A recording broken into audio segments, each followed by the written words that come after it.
Aziz hamkorlar, biz intiqib kutgan biodobavkamiz O'zbekiston skladiga yetib keldi. Shaxsan men o'zim shu biodobavka kelishini juda ham kutgandim. Sababi 35 yoshdan keyin inson organizmida kalsiy, magniy, sink, D3 juda ham zarur.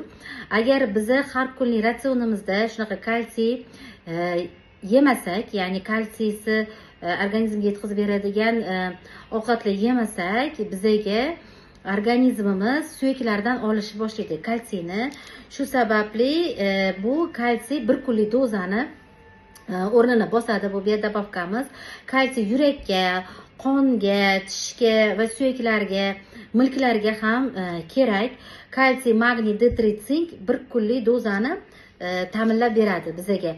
Keyin bu kalsiyda tvorogdan 4 barobar ko'p kalsiy, yong'oqdan 10 barobar ko'p kalsiy bor.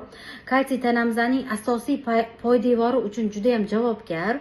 Magniy organizmda kalsiyni so'rilishini ta'minlaydi, yurak qon tomir kasalliklari, rakka oldini oladi, ayrim rak kasalliklarining shakllarini va osteoporozning oldini oladi.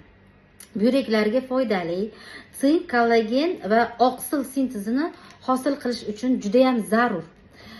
Sink yog' bezlarini tartibga soladi, yara bitishida ishtirok etadi. Ya'ni bizani ozishimizga ham bu bad yordam beradi.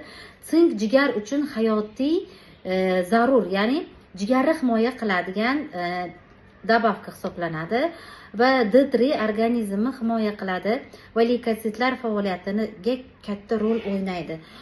Bolalarda tez shamollash, ya'ni immunitet tushib ketishida, yuqori nafas yo'llarini infeksiyalarida D3 juda ham kerak bo'ladi va bu badimiz miyada serotonin, ya'ni baxt gormonini ishlab chiqarishda ishtirok etadi va depressiyani oldini oladi. Juda ham men o'ylaymanki 35 yoshdan keyin har bitta inson ichishi kerak bo'lgan, balki zarur bo'lgan biodobavkamizdan bittasi.